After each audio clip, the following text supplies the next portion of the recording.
Hello students, free radical reactions हम पढ़ रहे थे, उसी में हम कंटिन्यू कर रहे हैं। नेक्स्ट जो रिएक्शन है वो है रिट्ज रिएक्शन। ठीक है, नेम रिएक्शन है, इसको भी आप डायरेक्ट याद रखें। मैकेनिज्म फिर से एज सच कोई इंपॉर्टेंट है नहीं। रिएक्शन की इंपॉर्टेंस ये है कि एल्केन की रिएक्शन जब SO2Cl2 से कराओगे, ठीक है, फोटोन की प्रेजेंस में, तो यहाँ पे ठीक है, जरूर नहीं फोटोन हो, कई बार फोटोन दे देते हैं या कई बार हाई टेम्परेचर दे दे या डेल्टा सिंबल दे दे हीट का, ठीक है, तो वो सब एक ही मतलब होता है उसका, मतलब हम उसको एनर्जी दे रहे इतनी कि होमोलाइटिकली क्लेवेज हो जाए। तो एल्केन की रिएक्शन जब कराते हैं SO2Cl2 से, तो डायरेक्ट एल्काइल हैलाइड मतलब यहाँ पर हमारे पास ठीक है, एल्काइल हैलाइड मतलब हमारे पास क्लोरोएल्कीन मिलता है डायरेक्टली क्लोरोएल्केन मिलता है। और प्योरेस्ट फॉर्म में इसलिए मिलता है क्योंकि यहाँ पे जो बाय प्रोडक्ट SO2 और HCl जो बनते हैं वो गैसियस फॉर्म में बनते हैं, तो इजीली उनको सेपरेट करना आसान हो जाता है और बहुत ही कन्वीनियंट मेथड है एल्केन से, अगर आपको ठीक है एल्केन क्लोराइड बनाना है तो। अब मैकेनिज्म के बारे में मैं बता देता हूँ, ठीक है, फिर से बता रहा हूँ, इसको डायरेक्ट याद रखें। नेम रिएक्शन है, एल्केन से हमें डायरेक्ट SOCl2 की प्रेजेंस में RCl बनता है, ये हमारा मेजर प्रोडक्ट, इसका ध्यान रखें। ये बाय प्रोडक्ट बनते हैं, ये गैसेस फॉर्म में होते हैं, तो इजीली हम इसको बनाना और यूज करना आसान हो जाता है। मैकेनिज्म समझाने के लिए मैं बता दे रहा हूँ, इतना कोई इंपॉर्टेंट मैकेनिज्म इसका नहीं है एग्जाम पॉइंट ऑफ व्यू से, ठीक है। फिर भी पहली बार पढ़ा रहा हूँ तो मेरा काम एक बार बताना, तो मैं बता रहा हूँ। यहाँ पर जो हमारे पास SOCl2 है, ठीक है, SO2Cl2 जो है वो कहलाता है sulphuryl chloride, S double bond O Cl और ये Cl, ठीक है, ये कहलाता है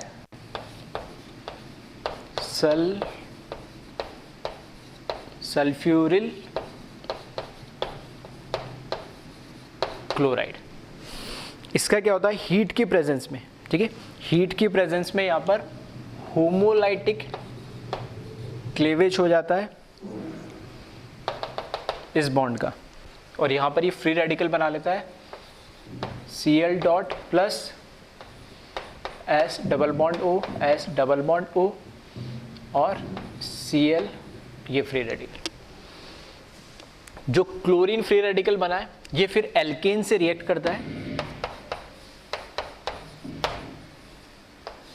और यहां पर बना लेता है ये R डॉट प्लस HCl और ये गैस के फॉर्म में लिबरेट हो जाती है। और नेक्स्ट लास्ट स्टेप के अंदर जो हमारे पास फ्री रेडिकल बना है वो फ्री रेडिकल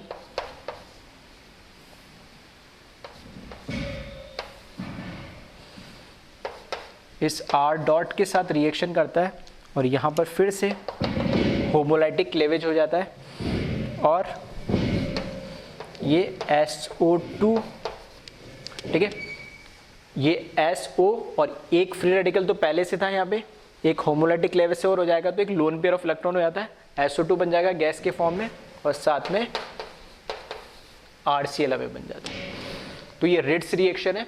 रिट्ज रिएक्शन में हम एल्केन से डायरेक्टली, ठीक है, एल्काइल क्लोराइड बना रहे और ये एक कन्वीनियंट मेथड है, ठीक है, अच्छा मेथड है एल्काइल हैलाइड बनाने का, क्योंकि इसके जो बाय प्रोडक्ट है वो गैसेस फॉर्म में बनते हैं जिससे हम इसको इजीली सेपरेट आउट कर सकते हैं। एक बार इसको कॉपी कर ले, फिर नेक्स्ट रिएक्शन की हम बात करते हैं। नेक्स्ट रिएक्शन है पिनाकोल फॉर्मेशन, ठीक है, पिनाकोल क्या होता है वो भी हम देखते हैं और next reaction free radical mechanism से उसको बनाया भी जा सकता है। तो नेक्स्ट रिएक्शन लिखें,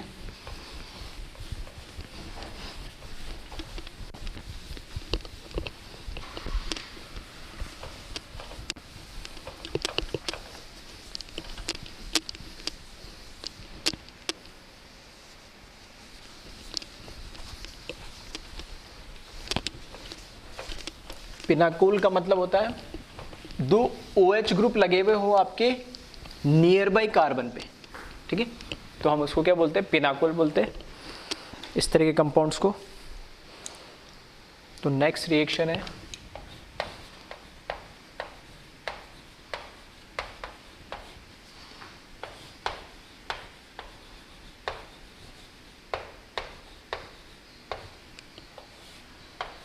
pinacol formation.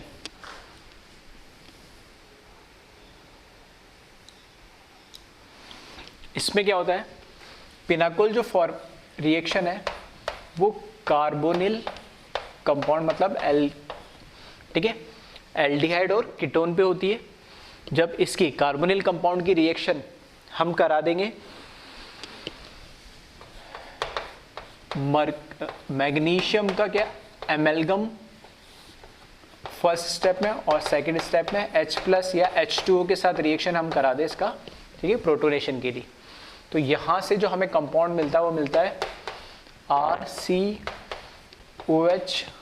R2 COH R1 R2, इसे हम बोलते हैं पिनाकोल, ठीक है। ये जो कंपाउंड बना है इसको हम बोलते हैं पिनाकोल।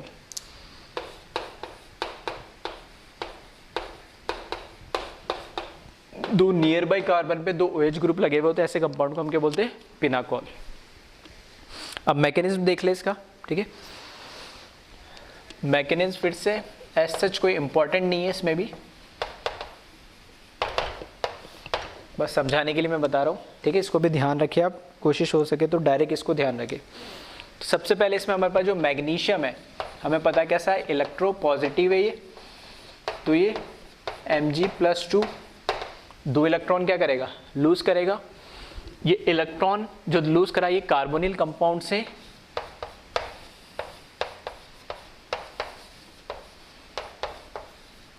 ठीक है, दो इलेक्ट्रॉन दे दिए, तो यहाँ पे भी मैं क्या ले लेता हूँ, दो कंपाउंड ले लेता हूँ ये, ठीक है, दो कंपाउंड ले लिए।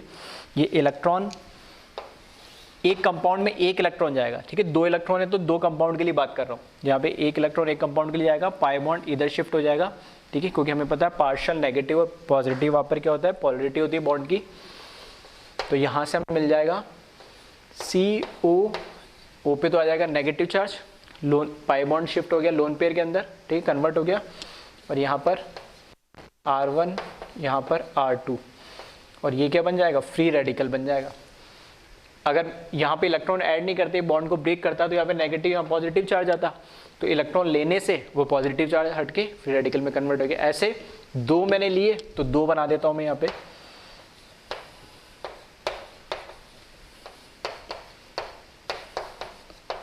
ठीक है, दो मोल लिए उनसे दो इलेक्ट्रॉन, मतलब एक मॉलिक्यूल के साथ एक इलेक्ट्रॉन रिएक्ट करेगा, ठीक है, तो दो बन गए। अब यहाँ पर क्या बन गए मेरे पास, ये फ्री रेडिकल बन गए, तो फ्री रेडिकल बन गए तो ये आपस में क्या हो जाएंगे, रिएक्ट कर जाएंगे, और इस तरीके का कंपाउंड मेरे पास बन जाएगा -O- R1 R2 R1 और R2। फिर सेकेंड स्टेप में हम क्या करेंगे, इसका प्रोटोनेशन करा देंगे, तो दोनों पे क्या लग जाएगा, H+, ठीक है, जुड़ जाएगा, और ये बन जाएगा COH R1 R2, यहाँ R1 और यहाँ R2, सही है। तो ये पिनाकोल इस तरीके से बन जाता है। फ्री रेडिकल मैकेनिज्म भी ये फ्री रेडिकल मैकेनिज्म फॉलो करता है ये भी, ठीक है। इस पे कुछ क्वेश्चंस हम प्रैक्टिस कर लेते हैं, एक बार इसको कॉपी कर ले आप।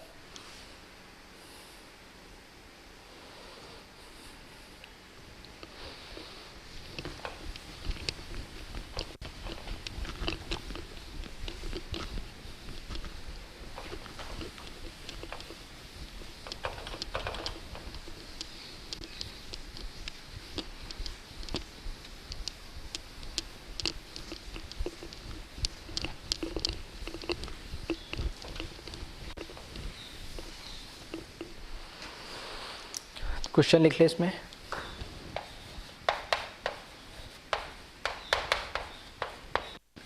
Right the product of reaction.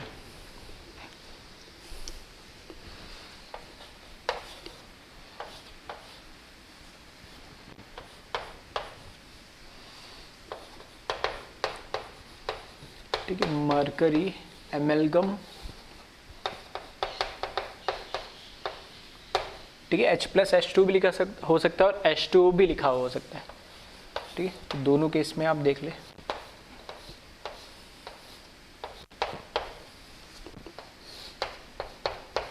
ठीक है, सेम ही रिएक्टेंट है,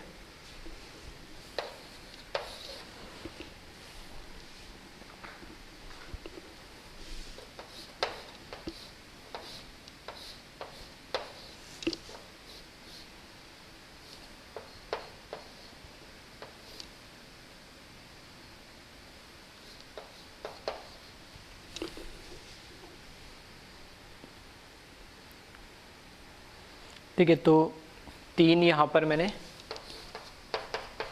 ठीक है, सेम ही टाइप की, तो इसकी रिएक्शन हमें करानी है। तो सिंपल सा हमें ध्यान रखना है कि रिएजेंट क्या दे रखा है मुझे, मरकरी एमेलगम, और सेकंड स्टेप में H+ या H2 दे रखा है। इसका मतलब है कि फ्री रेडिकल बनेगा हमेशा जहाँ पर C डबल बॉन्ड O का पाई बॉन्ड होता है, तो ये पाई बॉन्ड ब्रेक होगा, उस पर नेगेटिव चार्ज आएगा, सेकंड स्टेप में प्रोटोनेशन हो जाएगा, अल्टीमेटली फ्री रेडिकल यहाँ बनेगा। जहाँ फ्री रेडिकल बन रहा है वैसे 2 मॉलिक्यूल, ठीक है, इंटरमॉलिक्यूलर रिएक्शन हो जाएगी। तो इस तरीके से ये बनेगा फ्री रेडिकल, ठीक है। ये फ्री रेडिकल ऐसे ही दूसरे मॉलिक्यूल के साथ क्या हो जाएगा,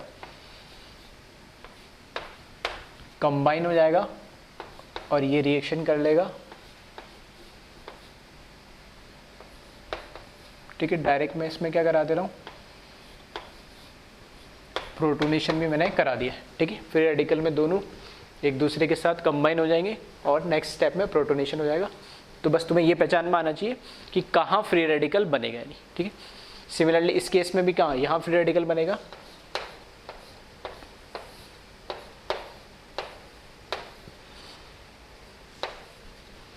ऐसा ही एक और इसका मॉलिक्यूल ले लेंगे, यहाँ फ्री रेडिकल बना, और नेक्स्ट स्टेप में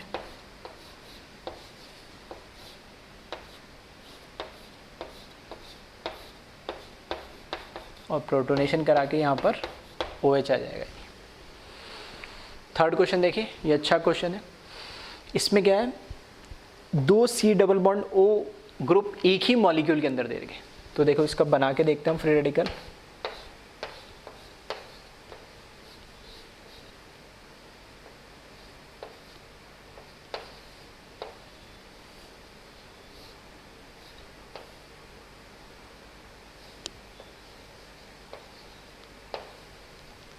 ठीक है, यहाँ से C double bond O minus इधर शिफ्ट हो जाएगा, या फ्री रेडिकल बनेगा, तो ये फ्री रेडिकल बन गया।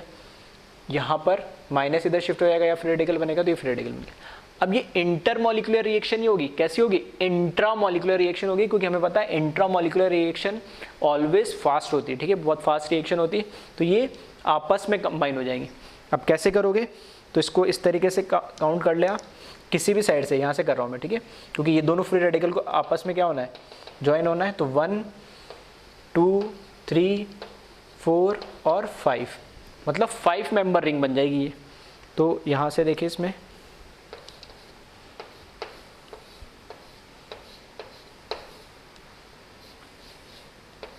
ठीक है, 5 मेंबर रिंग बना दी मैंने। और यहाँ से देखना, जहाँ से ये बेंजीन से लगाया तो 1 2 3, 3 पे डबल बॉन्ड है, तो यहाँ से देखना 1 2 3, मतलब इधर आएगा, एक तो ये मिथाइल ग्रुप हो गया, और एक इसके साथ में O- के साथ H, ये एक तो मिथाइल ग्रुप हो गया और इसके साथ H लग जाएगा इधर। इसी तरीके से यहाँ पे भी एक मिथाइल ग्रुप लगा हुआ है, और यहाँ पर इसके साथ क्या लग जाएगा, OH, ठीक है, O- पे H लग जाएगा और ये मिथाइल ग्रुप। तो ये फाइनल हमारा प्रोडक्ट बन जाएगा। और ये जो प्रोडक्ट बना है इंट्रा मॉलिक्यूलर रिएक्शन से बना ये, ठीक है। इसी तरीके से 1-2 क्वेश्चंस और देखते हैं, इसको कॉपी कर ले एक बार।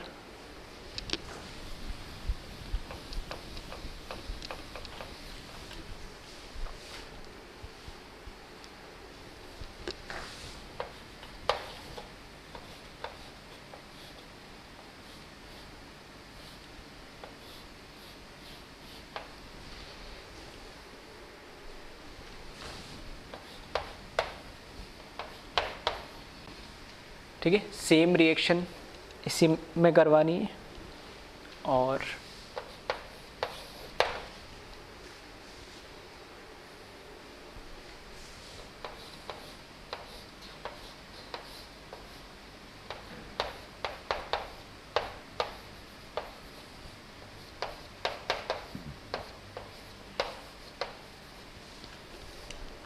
ठीक है, तो इन दोनों रिएक्शंस के भी आप प्रोडक्ट बना लें।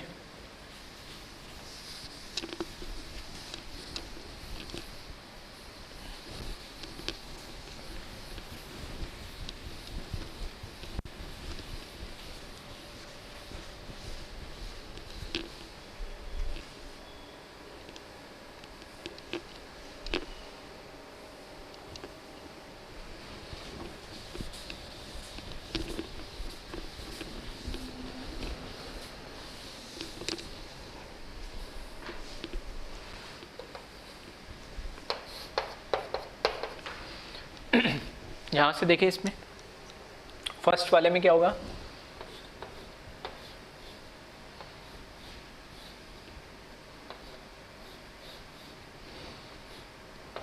यहाँ पे नेगेटिव और यहाँ पे फ्री रेडिकल, इसी तरीके से यहाँ पे फ्री रेडिकल। अब ये दोनों फ्री रेडिकल है, ये आपस में क्या होंगे, दोनों इंट्रामोलिकुलर रिएक्शन देंगे, तो दोनों कैसे होंगे, ज्वाइन होंगे। तो यहाँ पे काउंट कर लेना, 1 2 3 4 5 6 7 8 9 और 10। तो 1 से 6 कनेक्ट होगा, तो टोटल कितना, 6 मेंबर रिंग बन जाएगी ये, ठीक है। तो 1 से 6 कनेक्ट होगी, फिर 1 2 3 4 5 6 वापस 6 बन जाएगी, और यहाँ पर OH और यहाँ पर OH, ठीक है। यहाँ से काउंट कर लेना बोले, ये 1 और 6 आपस में कनेक्ट हो रही है, तो ये 1 और ये 6, मतलब ये 2 3 4 5 6 आ गया अपने आप। 6 के बाद कौन है, 7 8 9 और 10, ठीक है। इस तरीके से ये इंट्रामोलिकुलर 2 6 मेंबर रिंग, ठीक है, बाईसाइक्लोटाइप बन जाएगी। और लास्ट प्रोडक्ट इसी तरीके से बना ले, इसका अगर हम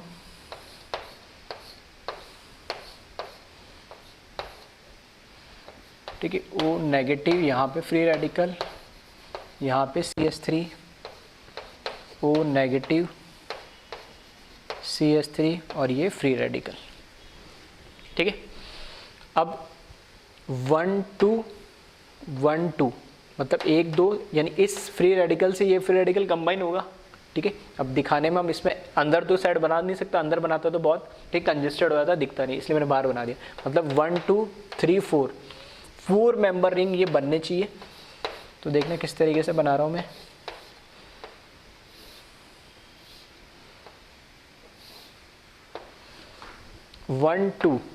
वन टू आ गया, फिर 1 2, तो नीचे वाला 1 2 और ये दोनों आपस में कनेक्ट हो गए।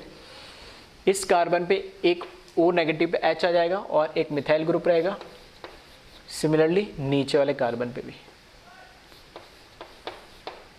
ठीक है। तो ये प्रोडक्ट हमारा फाइनली इसमें बन जाएगा यानी। तो इस तरीके से पिनाकोल फॉर्मेशन वाली रिएक्शंस का, ठीक है, डायरेक्टली मैकेनिज्म ना तो रिट्स का इंपॉर्टेंट था, ना ही पिनाकोल वाले का एज सच इंपॉर्टेंट था। हाँ, दोनों फ्री रेडिकल मैकेनिज्म को फॉलो करते हैं, इसलिए इसके साथ मैंने रिएक्शन बता दी। रिट्स का रिएक्शन डायरेक्ट एल्केन से कैसे एल्काइल क्लोराइड बनाया जाता है SO2Cl2 के प्रेजेंस में, ठीक है, SO2Cl2 के साथ रिएक्शन कराने पे, ठीक है, फोटोन के प्रेजेंस में। और सिमिलरली पिनाकोल रिएक्शन के अंदर क्या है, कोई भी कार्बोनिल कंपाउंड की रिएक्शन आप करा दो मैग्नीशियम एमलगम और H+H2 के प्रेजेंस में, तो पिनाकोल बन जाएगा। पिनाकोल क्या होता है, 2 नियर बाय कार्बन पे OH ग्रुप को हम क्या बोलते हैं, पिनाकोल, ठीक है। तो इसको कॉपी कर ले। और एक लास्ट रिएक्शन और रह गई, हुन्सडीकर रिएक्शन, ठीक है, उसको हम देखते हैं।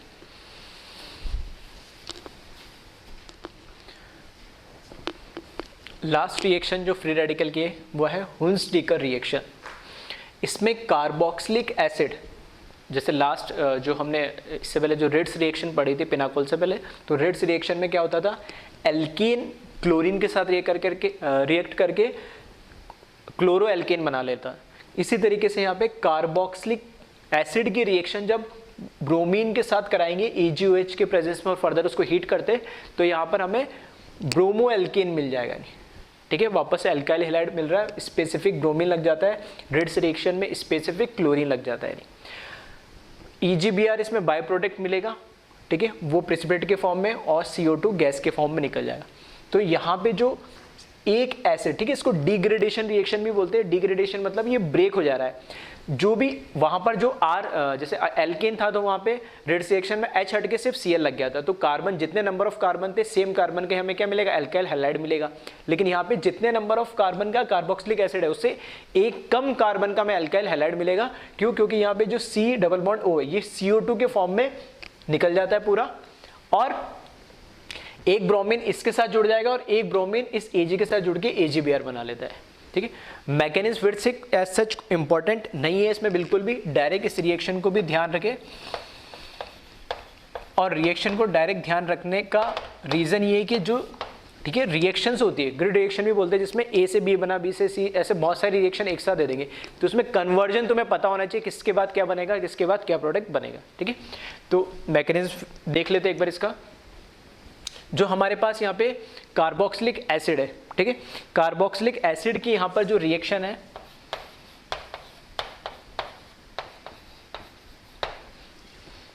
कार्बोक्सिलिक एसिड के साथ जो रिएक्शन है वो होती है एक एसिड बेस रिएक्शन होती है AgOH के साथ।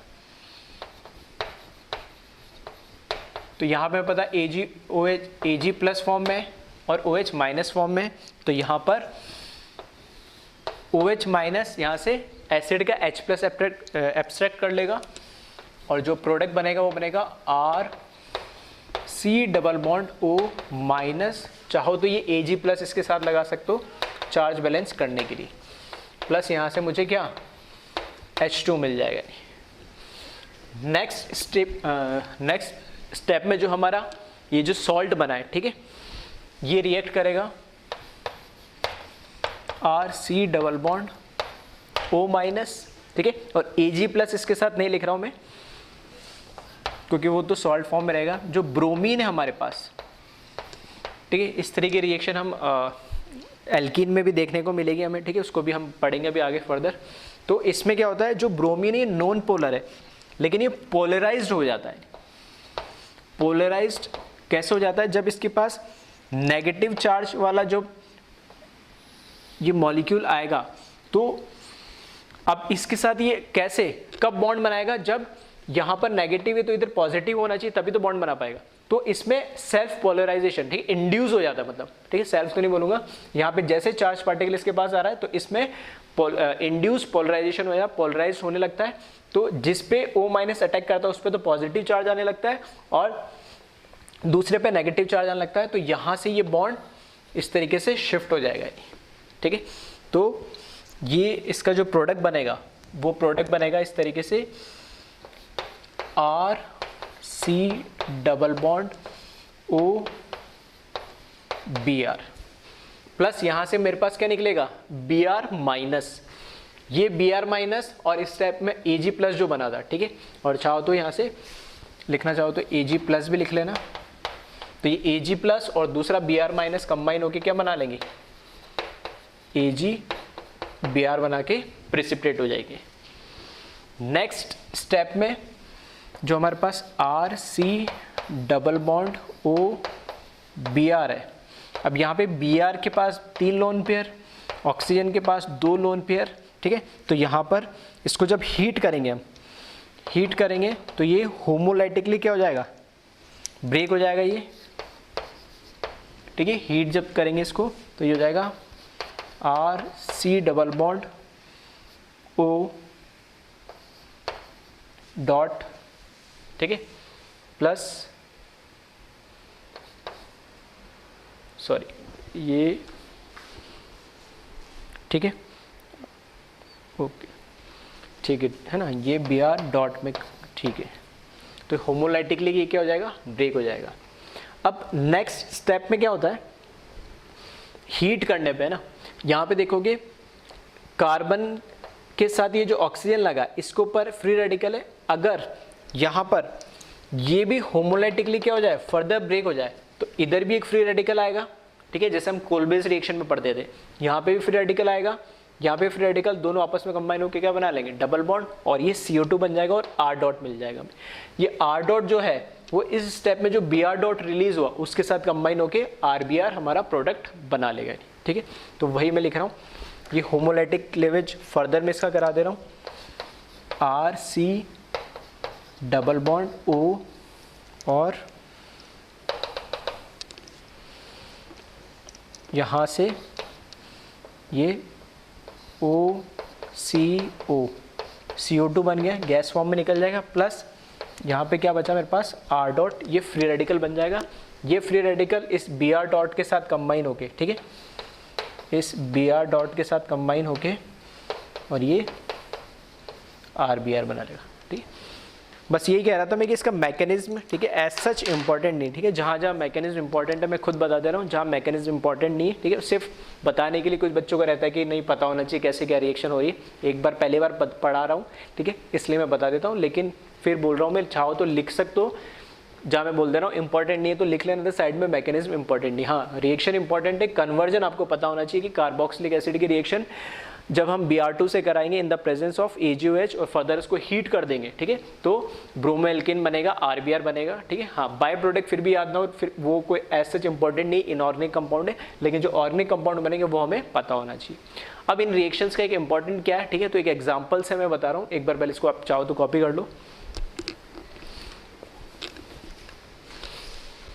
ठीक है, किस तरह के क्वेश्चंस अक्सर पूछे जाते हैं, तो एक क्वेश्चन के फॉर्म में मैं ले रहा हूँ। तो रिएक्शन का नाम या रिएजेंट आपको देख के समझ में आना चाहिए कि कौन सी रिएक्शन है और इससे प्रोडक्ट क्या बनेगा। यानी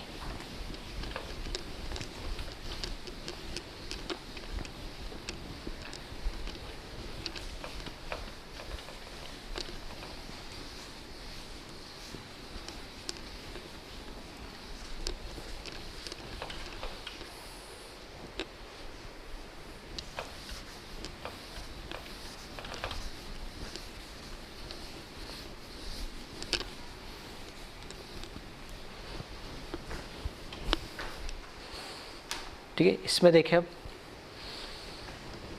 एक रिएक्शन दे रहा हूं मैं,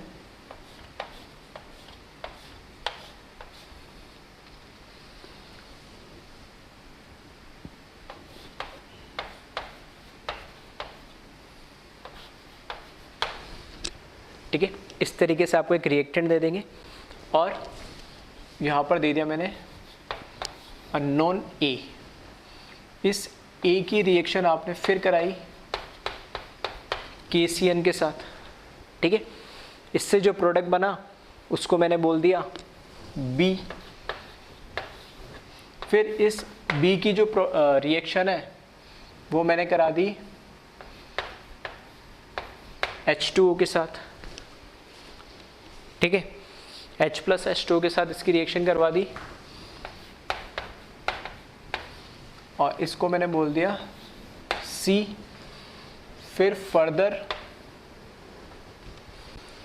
इसकी रिएक्शन, ठीक है, फर्दर इसकी रिएक्शन हमने करा दी नेक्स्ट स्टेप में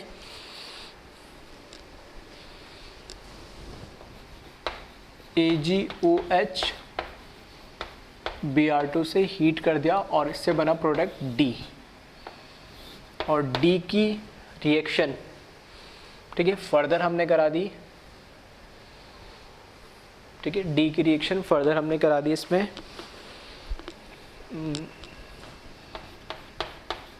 Na सोडियम से ड्राई ईथर की प्रेजेंस में और इसमें बना हमारे पास E। तो क्वेश्चन ये है, identify all A B C D and E, ठीक है, जितने भी अननोन एलिमेंट्स हैं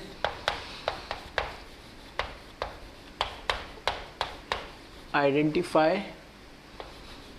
A B C D and E, ठीक है, यहाँ मैं सब लिख दे रहा हूँ। हो सकता है एग्जाम में वो डायरेक्ट पूछ ले कि E प्रोडक्ट क्या बनेगा, 4 ऑप्शन दे देगा, या ऐसे पूछ लेगा कि 4 ऑप्शन में दे देगा B this one, C this one, E this one, D, ठीक है, 5 में से 4 दे देगा ABCD की कॉम्बिनेशन, ठीक है, इस तरीके से भी क्वेश्चंस पूछा जा सकता है। तो एक बार वीडियो को पॉज कर ले और जितनी रिएक्शंस हमने पढ़ी है, ठीक है, उसी में से इनका यूज़ है, तो 1 बाय 1 आपको, ठीक है, रिएक्शन को ध्यान से देखना और बताना क्या प्रोडक्ट बनेगा। ठीक है, आई थिंक आप लोगों ने ट्राई कर लिया होगा, तो एक बार देख ले इसमें। फर्स्ट, ठीक है, साइक्लोएल्केन है, फोटोन की प्रेजेंस में मैं Br2 से रिएक्शन करवा रहा हूँ, मतलब क्या है, फोटो हैलोजनेशन रिएक्शन है, ठीक है, मैं लिखता चल रहा हूँ, ये रिएक्शन है फोटो हैलोजनेशन, ठीक है। फोटो हैलोजनेशन के अंदर क्या होता है कि ब्रोमीन कैसे होती है, ब्रोमीन के साथ ब्रोमिनेशन कैसा होता है, सिलेक्टिव इन नेचर होता है, ठीक है, लास्ट लेक्चर में देखा था सिलेक्टिव नेचर होता है, और यहाँ पे सारे कैसे आइडेंटिकल है, तो प्रोडक्ट तो क्या बनना है, एक ही बनना है, तो यहाँ पे जो प्रोडक्ट बनेगा, कहीं पे भी ब्रोमीन लगा दो, तो मैंने यहाँ पर, ठीक है, चाहो तो उसको अलग से लिख लेना, इससे ये रिएक्शन करा के ये जो प्रोडक्ट बनेगा ए, वो ये मैंने बना दिया।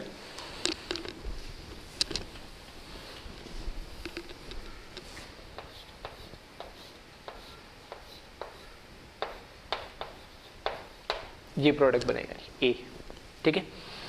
नेक्स्ट रिएक्शन, KCN से मैंने रिएक्शन कराई, K+ और CN-, ठीक है, हैलोजन लगा हुआ है, ठीक है, हेलो एल्केन हो गया, साइक्लिक कंपाउंड है, तो CN कैसा है, स्ट्रॉन्ग बेस है, तो ये SN2 मैकेनिज्म से 2 डिग्री है क्योंकि, और स्ट्रॉन्ग बेस है इसलिए मैंने करा दिया। तो यहाँ पर ये जो प्रोडक्ट बनेगा, ठीक है, Br को हटा के यहाँ पर क्या बन जाएगा, यहाँ पे CN लग जाएगा, C∧N। नेक्स्ट, इसका मैंने क्या करा है, हाइड्रोलाइसिस करा है। तो हाइड्रोलाइसिस कराया, तो हाइड्रोलाइसिस में क्या होता है, रिडक्शन में मैंने बताया था, ये जो 3 बॉन्ड है, ठीक है, ये जो 3 बॉन्ड है ये ब्रेक हो जाएंगे, ठीक है, शॉर्ट ट्रिक बताया था मैंने। और इसमें कार्बन कैसा है, लेस इलेक्ट्रोनेगेटिव है, कार्बन लेस इलेक्ट्रोनेगेटिव है, तो लेस इलेक्ट्रोनेगेटिव के साथ मोर इलेक्ट्रोनेगेटिव वाटर का OH, और नाइट्रोजन मोर इलेक्ट्रोनेगेटिव है तो वाटर का लेस इलेक्ट्रोनेगेटिव H। तो ऐसे कितने, 3 ऐड कर देंगे हम, कितने ऐड करेंगे, 3 मोल्स ऐड करेंगे। तो यहाँ पे 1 2 3 OH आएंगे, तो एक कार्बन पे 2 H क्या स्टेबल नहीं होते, तो 2 H में 2 OH ग्रुप में से H2 निकल जाएगा, तो C∬O बन जाएगा, और दूसरा OH एज इट इज रह जाएगा, और यहाँ पर ये क्या बन जाएगा, NH3 बन जाएगा, ठीक है। तो इसका जब हाइड्रोलाइसिस करेंगे तो यहाँ पे जो प्रोडक्ट मिलेगा मुझे, वो मिलेगा C∬O, और यहाँ पर मेन OH प्लस इसके साथ मुझे क्या मिल जाएगा, NH3 मिल जाएगा, ठीक है। Further AgOH Br2 delta heat, जो अभी हमने पढ़ाई है D, ठीक है, ये क्या हो गया, हुंस-डिकर का रिएक्शन है, एसिड बन गया हमारे पास। इस एसिड में, ठीक है, थोड़ा इसको सही बना लेना, जब एसिड की रिएक्शन AgOH और Br2 के साथ कराएंगे हीट के साथ, तो हुंस-डिकर रिएक्शन में ये CO2 की फॉर्म में पूरा निकल जाएगा, और यहाँ पर क्या लग जाएगा, ब्रोमीन लग जाएगा, ठीक है। तो यहाँ से मैं जो D प्रोडक्ट बनेगा वो यहाँ बना दे रहा हूँ, और यहाँ पर Br लग जाएगा, सही है। ये कौन सी रिएक्शन है, हुंस-डिकर रिएक्शन है, यहाँ पर हाइड्रोलाइसिस है।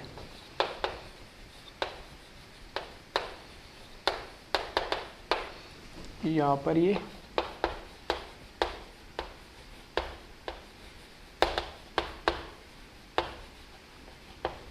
हुंस-डिकर रिएक्शन है। वापस से क्या बन गया हमारे पास, हेलो एल्केन बन गया, सोडियम के साथ रिएक्शन करा रहे हैं ड्राई ईथर के साथ, कौन सी, वुड्स रिएक्शन है ये कौन सी रिएक्शन हो गई, वुड्स रिएक्शन होगी। और वुड्स रिएक्शन में यहाँ क्या बनेगा, फ्री रेडिकल बनेगा, और वो आपस में क्या कर लेंगे, कंबाइन हो जाएंगे, ठीक है। तो यहाँ पर प्रोडक्ट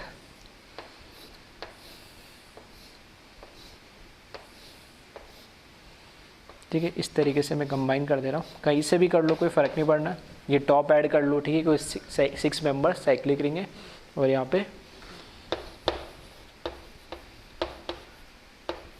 वुड्स रिएक्शन हो जाएगी। तो इस तरीके के क्वेश्चंस आपको जनरली देखने को मिलेंगे काफ़ी सारे। तो इसमें इम्पॉर्टेंट यही होता है कि अब आप यहाँ पे एक एक रिएक्शन का मैकेनिज्म नहीं लिख सकते, ठीक है। मैकेनिज्म मेरा बताने का रीज़न सिर्फ इतना होता है हर रिएक्शन में जहाँ जहाँ पॉसिबल है कि थोड़ा सा रिएक्शन को याद रखना थोड़ा सा ईजी हो, थोड़ा सा उसमें आप कुछ शॉर्ट ट्रिक ढूंढ सकते हो तो ठीक है। अदरवाइज रिएक्शन के कन्वर्जन आपको डायरेक्ट याद होने चाहिए कि रिएक्टेंट ये दे रखा है, रिएजेंट ये दे रखा है, रिएक्शन का नाम, अगर कोई नेम रिएक्शन है तो नाम से आपको पता होना चाहिए उसमें कौन सा रिएजेंट यूज़ हो रहा है और किसके लिए क्या रिएक्टेंट को किस में कन्वर्ट कर देता है। अदरवाइज आपको रिएजेंट दे रखे तो आपको पता होना चाहिए वो रिएजेंट क्या किस तरीके से कन्वर्ट कर रहे हैं। अब यहाँ से थोड़ा सा ठीक है, काफ़ी सारे रिएक्शंस हम पढ़ लेते हो तो कन्फ्यूज़ होना शुरू होता है। तो अब बेटर तरीका ये होता है, क्योंकि आप जब एग्जाम दोगे फाइनल जे या नीट का एग्जाम, तो आपको इस तरीके के रिएक्शन को याद रखने में दिक्कत तो आएगी नहीं, ठीक है, वो बिल्कुल लाजमी है। तो इसमें आप काम ये करेगा कि एक अलग कॉपी बना लें या अलग पेजेस में आप लिख लें, जितनी भी नेम रिएक्शंस हम पढ़ते चल रहे, जितनी भी नेम रिएक्शंस हम पढ़ते चल रहे, उन सभी नेम रिएक्शन को एक साथ लिखते चलो, जो जो रिएक्शंस आ रही है। और हाँ, उसके रेफरेंस के लिए आप चाहे तो लिख लेना कि भाई इसमें फ्री रेडिकल मैकेनिज्म है, ठीक है, या इसमें यहाँ पे रिडक्शन हो रहा है, या ये ऑक्सीडेशन वाली रिएक्शन, या इलेक्ट्रोफिलिक एडिशन रिएक्शन है, या न्यूक्लियोफिलिक सब्स्टिट्यूशन, जो भी है, ठीक है, उसमें रेफरेंस के लिए उसके लिए वहाँ लिख देना, बस रिएक्शन का नाम और वो रिएक्शन लिख ले, पूरा मैकेनिज्म लिखने की जरूरत नहीं है। नहीं तो एक तरीके से आपके पास एक प्रॉपर जितनी भी नेम रिएक्शंस है, ठीक है, क्योंकि नेम रिएक्शंस पे अक्सर एक दो क्वेश्चंस आते तो नेम रिएक्शंस और क्वेश्चंस अगर डायरेक्ट नहीं आएंगे तो इनडायरेक्ट वे में इस तरीके से सीरीज वाले रिएक्शन के अंदर भी वो क्वेश्चंस पूछे जाते हैं। तो इनको बार बार जब आप देखोगे तभी याद होगी, क्योंकि अल्टीमेटली आपको करना तो याद है ही, इनको याद नहीं होगी तो फिर ठीक है ऑर्गेनिक में काम चलेगा ही नहीं, ठीक, कितना भी मैकेनिज्म बता दूं, कितना भी समझा दूं, लेकिन बाद में अल्टीमेटली अगर आपको चीज़ें याद होगी, रिएजेंट याद होगी, नेम रिएक्शन से याद होगी, तभी आप प्रोडक्ट बना पाओगे। तो अलग से कॉपी या अलग से पेजेस बना ले, ठीक है, जो आपके कम से कम 8-10 महीने रहे आने वाले नेक्स्ट एग्जाम तक, जो तुम्हारा जेई नीट का या मेन का एग्जाम होने वाला है, और उसमें एक साथ, ठीक है, एक साथ एक रिएक्शंस जितनी भी नेम रिएक्शन उनको एक साथ लिख ले, ठीक है।